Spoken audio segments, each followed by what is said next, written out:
नमस्कार दोस्तों, क्या आपके जीवन में बार बार बाधाएं आ रही हैं?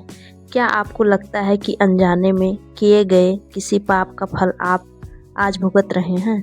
शास्त्रों में वर्णित है कि पाप मोचनी एकादशी का व्रत एक अमोघ अस्त्र है जो पिशाच योनि और ब्रह्म हत्या जैसे घोर पापों को भी भस्म कर देता है। आज के इस विशेष अंक में हम जानेंगे 2026 की पाप मोचनी एकादशी का रहस्य, शुभ मुहूर्त और वो दिव्य कथा जो आपके रोंगटे खड़े कर देगी। वीडियो को ठीक 4 मिनट के बाद 5 गुप्त उपाय बताएंगे जिससे आपका भाग्य बदल जाएगा। वीडियो को अंत तक जरूर देखें। जानिए व्रत की तिथि और शुभ मुहूर्त। एकादशी तिथि प्रारंभ 14 मार्च 2026 सुबह 8:10 से शुरू होकर 15 मार्च 2026 की सुबह 9:16 पर समाप्त होगी। इस वर्ष पाप मोचनी एकादशी व्रत 15 मार्च 2026 को रखा जाएगा। पूजा विधि आइए जानते हैं क्या है, कैसे करें। दशमी को सूर्यास्त के बाद अन्न का त्याग करना चाहिए। एकादशी को सबसे पहले ब्रह्म मुहूर्त में उठकर स्नान करें। हाथ में जल, अक्षत और पुष्प लेकर संकल्प लें, हे भगवान विष्णु, मैं अपने ज्ञात अज्ञात पापों की मुक्ति के लिए यह पाप मोचनी एकादशी का व्रत कर रही हूँ, इसे स्वीकार करें। इसके बाद पूरे घर में गंगा जल छिड़कें। एक चौकी पर पीला कपड़ा बिछाएं और भगवान विष्णु की प्रतिमा फोटो स्थापित करें। सबसे पहले उन्हें पंचामृत दूध, दही, घी, शहद, शक्कर से स्नान कराएं। फिर शुद्ध जल से अभिषेक करें। उन्हें पीले चंदन का तिलक लगाएं और पीले वस्त्र अर्पित करें। भगवान को पीले फूल और केला, आम इत्यादि अर्पित करें। सबसे महत्वपूर्ण है तुलसी दल यानी तुलसी का पत्ता। बिना इसके विष्णु भगवान का भोग स्वीकार नहीं करते हैं। एकादशी को तुलसी नहीं तोड़नी चाहिए। एक दिन पहले तोड़े हुए पत्ते ही चढ़ाएं। अब शुद्ध घी का दीपक जलाएं और ओम नमो भगवते वासुदेवाय मंत्र का निरंतर मानसिक जाप करें। हाथ में फूल और अक्षत लेकर पाप मोचनी एकादशी की व्रत कथा सुनें या पढ़ें। कथा के बिना व्रत अधूरा माना जाता है। कथा के बाद कपूर से भगवान विष्णु की आरती करें। आरती के बाद अनजाने में हुई गलतियों के लिए क्षमा प्रार्थना जरूर करें। पूरे दिन निराहार या फलाहार रहें। शाम को फिर से दीपदान करें।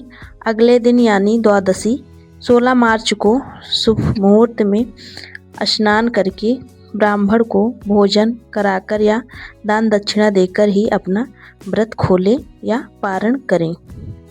मेधावी ऋषि और मंजू घोष की कथा।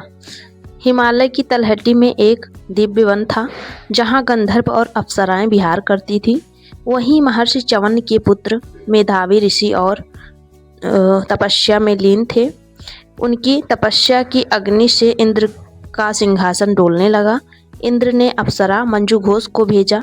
मंजू घोष ने अपनी वीणा, नृत्य और सुंदरता से महर्षि ऋषि को रिझाने की कोशिश की। कामदेव ने भी उनकी मदद की। ऋषि मेधावी मोहित हो गए। वे अपनी सुध बुध खो बैठे। उन्हें दिन और रात का अंतर भूल गए। वे 57 साल तक मंजू घोष के साथ रथ क्रीड़ा में लीन रहे, पर उन्हें लगा कि केवल कुछ ही समय बीता है। जब मंजू घोष ने अब जाने की आज्ञा मांगी, तब ऋषि को ज्ञान हुआ कि उनकी तपस्या नष्ट हो गई है। क्रोध में आकर ऋषि की आंखें लाल हो गई। उन्होंने मंजू घोष को श्राप दिया कि तू पिशाचिनी बन जाएगी। मंजू घोष कांपने लगी और क्षमा मांगी। ऋषि का क्रोध शांत हुआ। उन्होंने कहा, चैत्र मास की पाप मोचनी एकादशी का व्रत ही तुझे और मुझे इस पाप से मुक्त कर सकता है। दोनों ने विधि विधान से व्रत किया। मंजू घोष पिशाच योनि से मुक्त होकर अप्सरा बनकर स्वर्ग चली गईं और मेधावी ऋषि का तेज वापस लौट आया। इस दिन क्या उपाय करना है, आइए जानते हैं। पितृ दोष शांति के उपाय। इस दिन पितरों के नाम पर काले तिल और जल चढ़ाएं।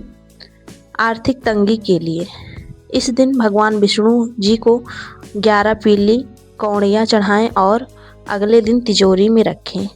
गृह कलेश के लिए उपाय। भगवान विष्णु के सामने गजेंद्र मोक्ष का पाठ को शाम को तुलसी के पास घी का दीपक जलाकर 11 परिक्रमा करते हुए ओम नमो भगवते वासुदेवाय मंत्र का जाप करें। ध्यान रहे एकादशी के दिन तुलसी में जल न चढ़ाएं और न ही पत्ते तोड़ें। ऐसा करने से राहु केतु के बुरे प्रभाव कम होते हैं और सोया हुआ भाग्य जाग जाता है। स्वास्थ्य और लंबी आयु के लिए उपाय। इस दिन सूर्यास्त के बाद किसी पुराने पीपल के पेड़ के नीचे 7 मुखी घी का दीपक जलाएं। पेड़ की 7 बार परिक्रमा करें और अपनी बीमारी को दूर करने की प्रार्थना करें। ऐसा करने से पीपल में विष्णु जी का वास माना जाता है। यह उपाय असाध्य रोगों से लड़ने की शक्ति देता है। वैवाहिक क्लेश और सुख शांति के लिए उपाय। इस दिन यानी एकादशी के दिन दक्षिणावर्ती शंख में गाय का दूध और थोड़ा सा केसर मिलाएं और इससे भगवान विष्णु और माता लक्ष्मी जी का अभिषेक करें। ऐसा करने से यदि घर में छोटी छोटी बातों पर झगड़े होते हैं या विवाह में देरी हो रही है तो यह उपाय संबंधों में मिठास और आकर्षण पैदा करता है। यह व्रत केवल भूखे रहने का नाम नहीं है बल्कि विकारों को छोड़ने का नाम है। अगर आपको यह कथा प्रेरणादायक लगी तो इसे अपने परिवार और मित्रों के साथ साझा करें। कमेंट में जय श्री हरि लिखना ना भूलें। जय श्री श्याम।